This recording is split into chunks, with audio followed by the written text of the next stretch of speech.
You are listening to Fast Track Podcast, the place to be to fast track your personal finance or fast track your business, or both, through a series of conversations with those who have learned it, done it, and made it. In this Millionaire series, I interview people who have achieved 1 million net worth. I ask them about their money habits, money philosophy, and how they achieve net worth growth so that you can implement the proven method and improve your personal finance. Today's guest is Matthias Richter, who achieved financial independence at the age of 37 and built an impressive personal net worth from the ground up. If you have followed this podcast for a while, you will know that he was on the second episode, which is a great one. In this Millionaire series, let's hear about how he built up his wealth. Matthias, welcome to Fast Track Podcast, and then again in this Millionaire series. Thank you, Yasi, for having me back. I'm very thrilled to be back on your show. Yeah, last time we talked about how you achieved financial independence. And this time I want to retouch on this topic, but to go back to your early years when you first accumulate 1 million net worth. So tell the audience, at what age did you achieve 1 million net worth? Maybe that 1 million is a magic figure. You can think of it in US dollars, Swiss franc, whatever. I think the Swiss franc number, I should have crossed it in early 2013. So I was 34 years old, a little bit older than some of the people in this community that can do it before they reach 30. But yeah, so it was 2013 and I had a system to get there. And then at the end, it was just one last transaction that lifted us above that number. And what are the factors that help you achieve it? For example, like your income or investment or the other factors? I think if you look at the main factors, definitely having a good income was very useful.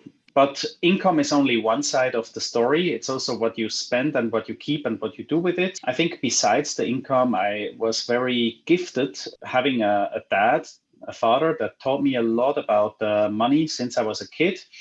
I was able to learn from very young age how to deal with money. I got inspired also by my dad, who kind of left the corporate world in his late 40s. So I had my father at home and he spent a lot of time teaching certain things about money to us kids. The factors besides that probably is also real estate. It's investing, it's real estate, high income, and not living above your means. So making something with the money, but not spending or splurging it all away. Mm-hmm. And definitely starting at an early age with all these things. Mm-hmm. That one. So it's a combination of different investment and money habits that you... I believe so. Of course, my story is just one part. There's different stories out there, but I believe if I look at my case, it was awareness first, and then later knowing how to deal with money and deal with wealth. Exactly. Have you always tracked your net worth since at a young age? Do you always have a goal? Yeah. Yes. Well, a goal. I started setting goals in the late 1990s. I had an Excel sheet very, very long ago already. I started tracking my first shareholdings when I was 16 years old, and was quite amazing that back then I think I shared in my podcast with you last time, I did much better in the first few years than I ever could imagine. And then I really fell down because I burned a lot of money. Later, I got lucky in a TV game show. I think I also mentioned that in our podcast, which helped me to supercharge forward. And because I got burned in the first place, I think when the money came back again, I knew better how to stay disciplined and how to keep going with that. Yes. How to keep the money you earned. Yeah. Yes, and how to assign the money I've earned a job that it starts working for me. Mm-hmm. Yeah. Since you started paying attention to your net worth at a younger age, what do you think are the other habits that help you stay on track? Like something you mentioned it earlier, but could you elaborate a little bit more on the habits? Well, habits, living below your means, that's probably number one. So when I was a student, I I started to earn quite a decent chunk of money already, even before. So I was a newspaper boy, I was a pizza maker. At some points, I had 3 jobs at the same time as as I was actually studying at university. So sometimes I slept maybe 4 or 5 hours a day. The habit there was just no matter whatever comes in, I try to keep my expenses low. So spend only what you really need. And miraculously, I could hold this down until my early 30s pretty well. And I was also very lucky. I found my wife in Taiwan who had a very similar mindset, and we married early, and we both were very aligned on this topic. So I think that helped. Living below your means if you first, maybe you're a student, then you get your first job. Avoid your lifestyle inflation. Don't spend more money just because you earn more money. Try to increase the gap because income and spending, and whatever the difference is there, you try to find a job for this. That means put it to work for you, invest that money. Also, like having a system, I think in a later stage, having systems helped a lot. So I was a fund account contributor for very long. So I remember when I was 21, I signed up to contribute at least 300 Swiss francs every month at Migros Bank for like equity funds. So every month this 300 went there. After a few months, I even made it like a challenge for myself. Can I do 500 this month? Can I do more? I kept track on how much I contributed. And by the end of my studies, that was another 50,000 almost. Well, how many years did it take? That was maybe 4 or 5 years. 4 or 5 years. 4 or 5 years you were contributing to the fund consistently every single month. Yes. So maybe if you have the 300 per month, that's 3,006 times 5. You end up probably, I mean, it's not even 20,000 altogether, but with some extra charges at the end, it ended up to be almost 50,000. And of course, the performance played a role, dollar cost averaging played a role. And I think having a system played the biggest role. Later in my life, when real estate came into play, I believe the big part was once you find real estate, I was very strategic about looking on the map, looking at the city development plans, looking at other things. And we got it very lucky in Taiwan, where we bought our first apartment in 2010. Which was just at the end time of the great financial crisis. So everything was very depressed. And back then we could even take up a mortgage. And home prices were maybe around 200,000 US dollar equivalent for a decent apartment. And we took a mortgage up that actually we paid off within 5 years. We finished paying off that mortgage, and the house price afterwards tripled. So it was the house location was good because there was plans to have a subway station nearby. There was a high-speed train coming, all these things. And in Singapore, we bought an apartment at the moment where actually that was in 2013, where they introduced a new rule for buyers to actually punish people who have more than one home. So some people, they panic sold, and we picked up our nice flat in Singapore at a discount back then. Also took up the next mortgage. Also, the mortgage was very stretched. And of course, the mortgage repayment, if you pay off mortgage every month for such amounts over 5-6 years, it's amazing what sums up there at the end. And that was another driver. Leverage, probably you can include in that, having leverage, because investing into stocks is one thing, but if you have real estate and you are able to take a mortgage, you get the bigger lever on that, right? And then if you do that 2-3 times in a short period of time, the payoff can be quite tremendous as well. You don't have to have a Tesla share or something outer-worldly, something that boosts you up. It can be very ordinary things as well. I like that you live below your means, even though you had a salary increase or even bigger salary, but still managed to save more and then use the money to invest smartly. That's a really great learning point from you. And my next question is, this is what you did well. And what is a big money mistake that you made in the past and you learned a lot from it? You want to share it with the audience? Oh, yeah, the big money mistake is probably to get too self-confident. And that means like if you feel this is the right way, this is how to do it with bigger amounts to not be too diversified. So that means if on the stock market, my biggest loss was in 2001 when the new economy boom came to an end. If you hold all the shares in the same economy, which is new economy, and the whole thing comes down, well, then it's not diversified.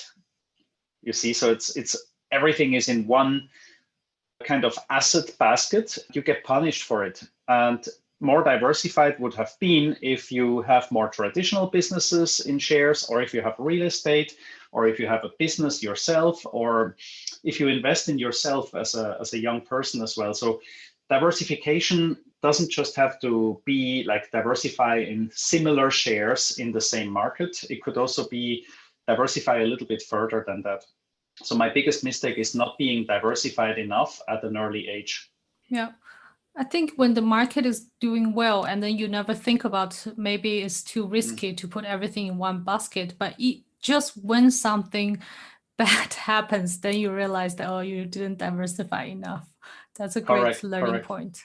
Usually some people speak against diversification. They say if you know what you're doing, then you don't have to diversify. But then I tend to say diversification to a certain amount is also some kind of insurance, because there are some things you can control, some things you cannot control. And if the things that you cannot control go against you, you think you did all right, then it's still wrong. And if you have a very successful few months or years, you might get very self-confident, and maybe it has nothing to do with how smart you are. It's simply the market went up. It's a bull market, so no matter what you touches, it turns into gold.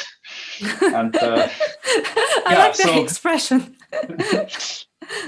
So don't be fooled by that. Don't think, sorry to take that example now, but don't think because of Bitcoin go up, or don't think because of Tesla go up, or anything go up, it's because you are smart that you make a lot of money. And just beware of these things, right? I think at the moment we have seen tremendous run up in the market. Think about to diversify something, not everything, of course, right? So one way to do it is instead of having 80 or 100% of your portfolio into something speculative, you can still do the more risky things, but maybe you keep it to a smaller extent. You put maybe 20% of your total wealth into stocks or things that could be very high volatility, and not a bigger part of that. And like this, if the situation turns, you will not get burned so bad. But if the thing go up, you might still profit, but not to the full extent. So it's give and take. It's a trade-off. Yeah, there's an upside, there's a downside, but at least you are protected. Yeah. So just a warning to the audience, anything we talk about in this podcast is personal opinion, personal experiences. By no means it is a financial advice, okay? Past performance is no guarantee for future performance. Yeah. And that brings to the last question of this episode is, what is your next financial goal? I really love the ikigai concept, which means like to live your life around your passions. Of course, can still mean to contribute value to society, to earn some money. So financial goal is to actually earn some passion income, to say it like that, from projects where I think I can have a positive impact, to help others, to uplift others. So one thing is for you, if you don't know it yet, Yase and me, we are working on a money course. Yase definitely will include that in the show links. Things like that, working on projects that I believe I can impact people in a positive way to make more of their lives. Also extending my existing wealth to an extent where you can call it generational wealth. I think that generational wealth is something that lasts more than one generation. So not that I want to spoil my kids with that in a way, but to build something up that can last a little bit longer. That could be the business that can survive, or it could be that the wealth is arranged. And of course, financial literacy, teaching my kids to know how to handle things. That's a lot of wealthy people forget about that part. They work so hard on their business, on their money, And one day they pass away, their kids will be very wealthy because they inherit, but they don't know what to do with the leftovers. And then in Chinese, they have a saying that wealth doesn't last or doesn't survive for more than 3 generations. I want to avoid that. Of course, a lot of people have tried before, but that's maybe my financial goal there. The third point, less financial, but also like life design way, I want to live my life in a way that people like my kids, when they see me living my life, that they are inspired to live a passionate and productive life of my own design, that financially can be sufficient for the family to do well. Yeah. Like an inspiration for them. It reminds me of the story you mentioned earlier, and also in your blog post, that how your dad taught you financial literacy, and then you can also pass this to your children even beyond that. It's such a, I would say, such a privilege as a young kid to learn that directly from the parents. But as a grown-ups, if people do not have the opportunity, I think we can always learn from, online courses, from listening to podcasts and reading books. So yeah, so absolutely, yeah, great. I like the educational part. For kids, I just feel kids, they look at how you live your life, and then they may listen to what you say, but if you live your best example, they will have it. Yeah, they see it. Seeing is believing. Yeah. Walking the talk, right? And if you're a parent and you keep talking about do this and do that, but you yourself do the opposite. Let's say you always look at your phone, or you do this, teach your kids not to look at the phone, then it will not get the job done. So you have to be an example, a role model for them to look up to. That's the goal. It's great. I like it. And thank you very much for being part of this series, and nice to have you again. And I will Most welcome.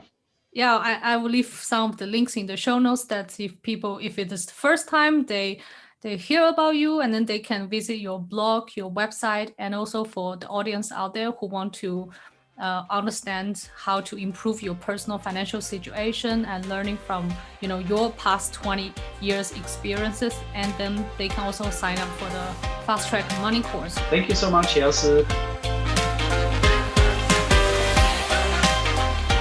I hope you enjoyed this episode of Fast Track Podcast. Show me your support by liking this episode and sharing it with your friends. Join the Facebook group at Fast Track Podcast 1, or you can find us on Instagram, YouTube, and of course the homepage fasttrack.life. See you in the next episode.